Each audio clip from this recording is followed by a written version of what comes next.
My younger brother, David, has always harbored a deep-seated resentment towards me. If you think it stemmed from jealousy, you'd be wrong. He was the favored child, not me. There was no reason for him to be envious. To give you some context, our mother always indulged David. He was the golden child of our family. She cooked his meals, did his laundry, and even asked me to help him with his schoolwork. I was expected to assist him simply because we were family, but I never received the same consideration. I accepted this, as I was quite independent. Perhaps it was partly my fault for always meeting his needs, without expecting anything in return. He never helped me when I needed it, and only approached me when he wanted something. While I was a quiet, introverted kid who enjoyed studying and keeping to myself, he was loud and rough, just like our dad. I also tend to be straightforward and honest, never sugarcoating things. I believe my mother may have developed a negative perception of me because of my straightforwardness. This favoritism made David the family's darling, and I didn't mind it while we were growing up. However, problems began when he started bullying and mocking me for being different from him. He would tease me about my height and the fact that I wore glasses. He would sneak into my room, read my diary, and then complain to my mom about what I had written. When I yelled at him and complained to our parents about him invading my privacy, they would laugh it off, saying it wasn't a big deal. He did more awful things, like nearly breaking my glasses and putting unwanted things in my food. One time, he even put small stones in my cereal, but luckily I found them before they could damage my teeth. When I told my mom, she dismissed it, saying, "This is how brothers bond." Whenever we fought, David would zero in on my insecurities to insult me. We went to the same school, so he knew I was being bullied by a few kids. Instead of supporting me, he sided with the bullies, calling me names like ugly loser and hairy monkey, encouraging them to physically harm me, saying I was just a failure. Another time, during a fight over something trivial that I can't even remember, he told me to harm myself. While I could easily brush off most insults, that one really hurt because I was struggling with my mental health at the time. I'm doing better now, but it was devastating to hear that my own brother wanted me to be gone. Since dad was often at work and mom didn't seem to care much, she even scolded me once, claiming it was my fault for irritating him. Things progressively worsened during high school. There was a shocking incident when David attempted to set my hair on fire, and unbelievably, our mother defended him, claiming he was merely playing. Seriously, who behaves like that? Thankfully, my dad eventually sided with me and pointed out the gravity of the situation. He even threatened to call the authorities on David. This moment was a real eye-opener for my brother, as he had never faced any consequences for his actions before.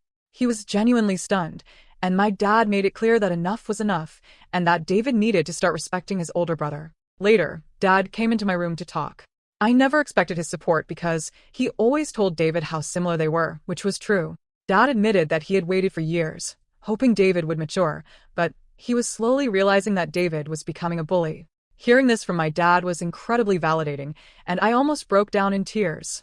I confessed everything David had done to me over the years, and even mentioned the bullying at school. My dad was shocked at how much I had endured. The next day, he spoke to the principal to ensure the bullies were warned about severe consequences if they continued. Later that evening, dad enrolled me in martial arts at our local gym, telling me I needed to stand up to the challenges in my life. I admit that a nerdy kid like me trying to learn to fight might have seemed laughable, but I was very focused. I managed my time well to balance my studies and daily workouts, and the martial arts classes completely changed my life and physique. One day, David was up to his antics again. He stole my pocket money, which we received for helping with chores. I had been saving it for a while. David sneaked into my room and took it. I caught him just as he was about to cycle off with his friends. I demanded he return my money, but David taunted me, saying all I could do was run to dad for help. I don't know what came over me, but I punched him in the face. He was stunned, fell backward, and I retrieved my money from his pocket before throwing him back down. David started crying loudly, which was quite comical. However, my mother rushed out to help him and find out what happened. When she learned I had fought him, she was surprised and reprimanded me, saying I should be a better role model for David. My mother also complained to my dad about my behavior, saying I needed to be controlled. My dad grimly asked both of us to explain ourselves. I told him how David had stolen the money I had worked hard for and saved, while David tried to justify it by saying he needed the money for a date and that as his brother, I should help him. However, Dad told David he was lucky I only punched him for stealing because anyone else would have called the authorities. He continued to tell David that he had no right to take others' things without their consent. David didn't like that and threw a tantrum, likely hoping our mother would side with him, but Dad remained firm. When David realized he wasn't going to be punished for being hit, he screamed how much he hated me and ran back to his room, locking himself in. Following that incident, David began to distance himself from me. He had finally understood that he couldn't bully me anymore, and that even Dad had stopped supporting his antics. For the first time in a long while, I felt like we were equals. Though he could no longer physically harm me, he resorted to verbal insults when our parents weren't around. His behavior worsened with age, becoming angrier and more short-tempered each year. When I approached him with a question, he would ignore me and walk away, muttering insults like nerd or loser under his breath. If he needed to communicate something, he would relay it through our mother instead of speaking to me directly. When I questioned her about why David couldn't just talk to me, she would urge me to be more understanding. I couldn't tell if it was just puberty or genuine disdain. Over time, dealing with his comments became unbearable, and I longed to move out and get away from him. I repeatedly asked my mother to mediate a sit-down conversation for us to resolve our issues, but she always refused, saying she didn't want to get involved. When I asked her opinion on why David treated me this way, she would brush off the question. Eventually, I left for my dream university, having earned a scholarship as a top student. My dad threw a party for me, and even my mom seemed proud. However, David remained aloof and distant, barely acknowledging my achievements. The day I left for university was a mix of excitement for the future and relief to escape the toxic home environment. The first few months at university were liberating. I made new friends, enjoyed my classes, and started to build a life separate from the oppressive atmosphere of my childhood. The constant fear of David's verbal attacks lifted, giving me a newfound sense of peace. During my second year, I met my wife, Karen, at a frat party through a friend, and we immediately clicked. Coming from a religious background, having kids outside of marriage was frowned upon. However, when we discovered she was pregnant in our final year, we decided to marry right after graduation. Our wedding was a small but joyful ceremony. Our parents were happy for us, and we enjoyed the celebration. At that moment, I believed Karen was the love of my life. I had always envisioned a monogamous relationship, one woman to come home to and share my life with. Despite other women showing interest over the years, I never pursued anything because I was genuinely content in my marriage. Karen was my dream girl, and I never wanted to hurt her. However, I later uncovered 2 incidents of infidelity in our marriage. One was an intermittent affair with her married coworker that spanned several years, and the other was a brief fling with an ex-boyfriend during a visit to her family. Some might think I was naive, and looking back, I can't completely disagree. Each time we separated for a while, I chose to forgive my wife. I didn't want to raise our child in a broken home, and believed we could overcome these obstacles. The affair with her coworker happened when we were young, and I attributed it to youthful mistakes and poor judgment.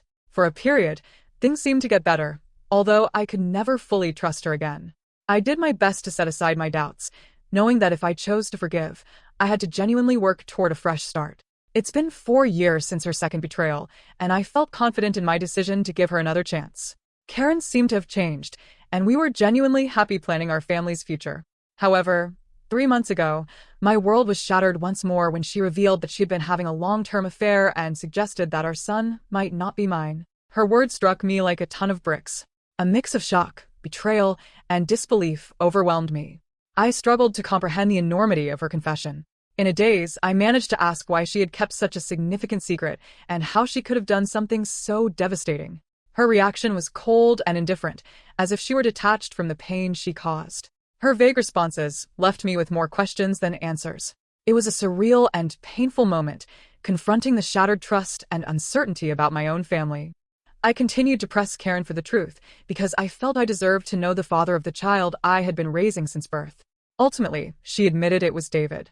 My eyes widened in shock as I asked Karen what she meant. She explained that she and David had become friends when I introduced her to my family, and she stayed with us from Thanksgiving until New Year's. David, usually cold to me, was warm and polite towards her, which made me glad because I didn't want Karen to feel unwelcome. Karen wanted to be accepted into my family, so she spent significant time with my mom whenever possible. She noticed the rift between David and me and questioned me about it. I opened up about our strained relationship and explained that we might never repair it due to his unresolved feelings. Karen understood but started including David in our outings, hoping it would help us bond. Whenever we planned to watch a movie, she invited David, and we watched whatever he chose. During this time, David and I exchanged a few words, which was an improvement compared to his usual silent treatment.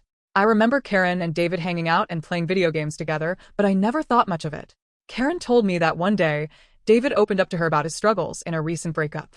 Feeling vulnerable, he struck up a friendship with her. She mentioned that he would harmlessly flirt with her when I wasn't around, and eventually, things escalated beyond her control. The vision of my wife and brother together made me feel sick. Karen confessed that she felt guilty afterward and left him, which matched her abrupt decision to go home instead of spending New Year's with me. Although I tried to convince her to stay, she was adamant about leaving. When we met back at college after the holidays, she was her usual cheerful self, so I didn't question anything. 2 weeks later, we found out she was pregnant. Karen admitted she didn't know if the child was mine or David's, and with no way to prove it, she chose to stay with me, knowing I was the more dependable brother. This was why we got married. My world felt like it was crashing down. The son I loved might not even be mine. I asked Karen if she had been sleeping with David recently, and she slowly nodded. She revealed that they had always stayed in touch because their chemistry was undeniable. They would sneak off to hotels, lying to me about working overtime. She admitted that half of her business trips were actually romantic getaways with him. I asked why she married me if she wanted my brother, and Karen said she didn't want to be the one to break off the marriage. She saw me as a wonderful father to our son and decided to stay. In her words, she made a mistake and didn't know when to stop. I told Karen I was glad she told me the truth, but that I was going to pack up and leave. She started crying, asking for forgiveness, and expecting me to yell at her. Instead, I calmly packed my clothes. Karen insisted that if I loved her, I should fight for her and that mistakes happen in every marriage. When she realized I wasn't going to do anything, she changed tactics, saying our son would be affected by a divorce and that children shouldn't be raised in broken homes. I reminded her that I might not even be the father, which made her cry more and accuse me of being cruel. It seemed like she believed nothing could make me want to leave the marriage. Perhaps it was partly my fault for letting things slide in the past. While I did love her, it felt more like it stemmed from thinking we had a son together and had been together since college. Karen kept insisting it wasn't too late to fix things, but I struggled to believe her and had no patience left. Trust was a major issue, and her words felt hollow. Even if I forgave her, I could never forget that she slept with my brother. I've always believed in forgiving mistakes because we're all flawed, but this was beyond acceptable limits.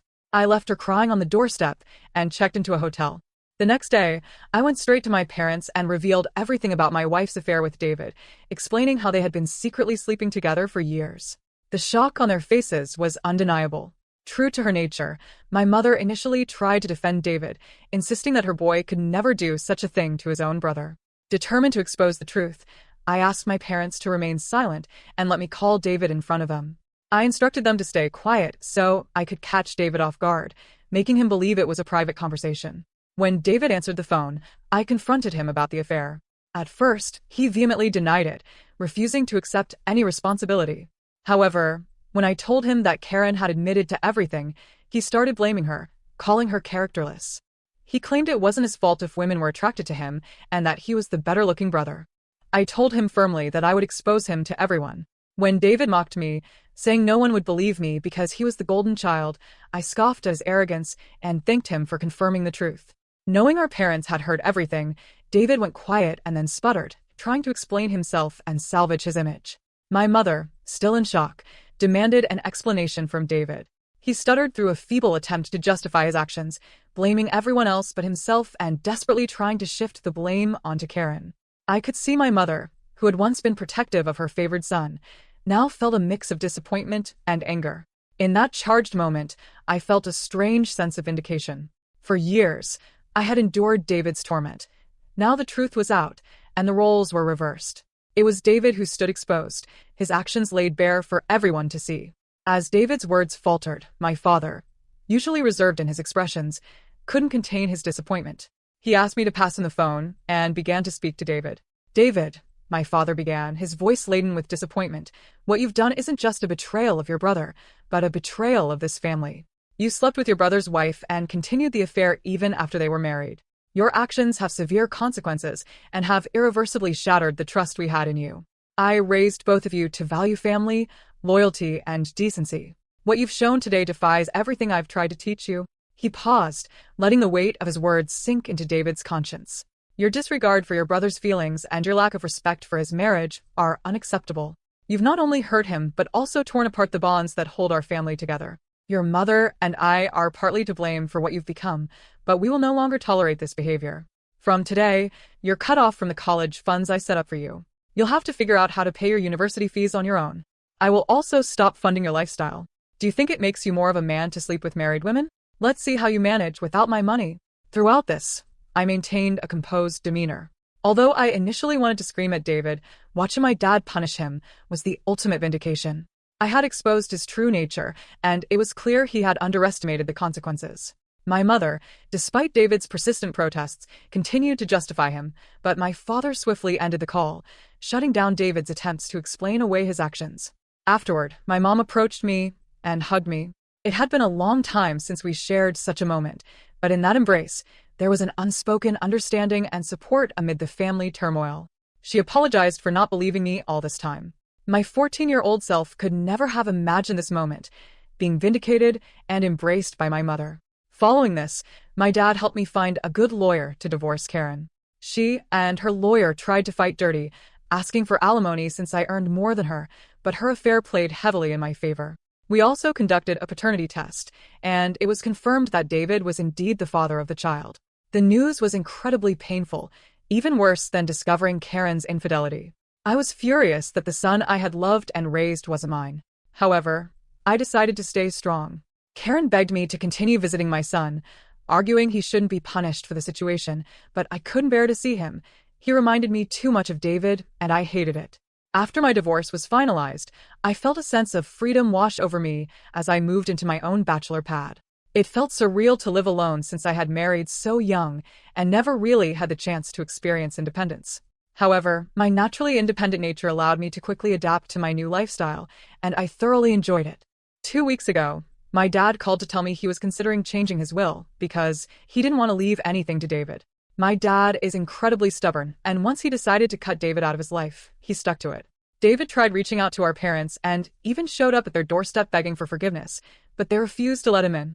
Even my mother, who usually gave in to David's tantrums, seemed done with him. Though it must have been hardest for her, David never texted me to apologize for what he had done, showing he didn't regret his actions. He was just upset about being cut off from our parents. Dad told me he planned to leave everything to me, ensuring David wouldn't contest it later. He would leave David only $1. My eyes widened in shock, as my dad had worked hard his entire life, including his assets, retirement fund, and life insurance. The total came to nearly $2 million. The only condition in his will was that if my dad passed away before my mom, she would continue living in their house, even though ownership would transfer to me. I didn't mind this, as I wanted to care for my mom in her final days. Somehow, David found out about this, and unable to reach our parents, called me yesterday trying to make amends. He explained how he was struggling with college and that after Karen discovered the paternity of the child, she had been pestering him for child support. He said he had no money and was looking for part-time jobs, but couldn't find anything. He begged me to talk to our family to start fresh since he really needed my help. I laughed in his face and told him I was done with him. I reminded him that he should have thought about the consequences before sleeping with my wife and getting her pregnant. David argued that I was being unfair and that Karen was also to blame, to which I agreed. I reminded him that I had divorced her, making her his responsibility now. He shouldn't be calling me to complain about her or the child, as these were the consequences of his own actions. David started to raise his voice, but I interrupted, reminding him that he was no longer the favored child in the family, but the black sheep who had slept with his own brother's wife. At that moment, David began to cry, telling me how everyone, including our grandparents and relatives, had turned against him. While this was true, it was no longer my concern. I told him we were done, and that he should never call me again, as I no longer considered him my brother. Since then, I've replayed the conversation in my mind. Despite my feelings toward my brother, I had never heard him cry, at least not since we were kids. I won't lie, it did hurt me a bit to see him so helpless. So, I guess I'm here to ask if I should talk to our parents about him, or if I would be wrong if I don't. Update 1. Hi everyone, many of you have been asking why I am no longer in contact with my son, Henry, and some have even called me cruel. I need to explain that I am not comfortable raising another man's child. This isn't a stepson situation. I was led to believe Henry was my son, only to later discover he is actually my brother David's son. Naturally, this revelation hurt deeply, and I cried over it for days. The main reason I don't want any contact with Henry is that I no longer want Karen in my life. If I remain connected to her child, she will find a way to re-enter my life, and I need my space. You may think I'm cruel or selfish, but I can't see him ever again, at least not for a very long time. Update 2. Most of you correctly guessed that it was my mother who informed David about my dad changing his will, leading David to call me as a last resort to fix things. I confronted her in front of my dad, and she broke down, saying I had punished David enough and that he had learned his lesson. My dad firmly told my mother that if she believed what David did was forgivable, then he could no longer stay married to her, because he could never forgive such a betrayal. This threat silenced my mother. My dad made it clear that if she ever talked with David again, and we found out, she could pack her bags and leave. As I mentioned, my dad is very stubborn.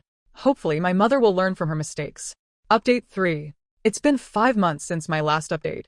My relationship with my parents has improved over the past few months. My dad and I go golfing every weekend, and he treats me more like a buddy than a son. Although my mother misses David, she has stayed away from him. The last I heard about David was from my cousin, who said David had been asking everyone for money and eventually had to drop out of college because he couldn't afford the fees. He and Karen are living together, and he has a part-time job as a mechanic. Apparently, they are raising Henry together, which is a good thing, I guess. I never discussed David with my parents, and they don't bring him up either. For everyone asking, I'm doing quite well. I was promoted at my job 2 months ago, so my salary has significantly improved. I haven't been dating anyone, as I feel I still need time and space to heal. I've been going to therapy, so we'll see how that works out.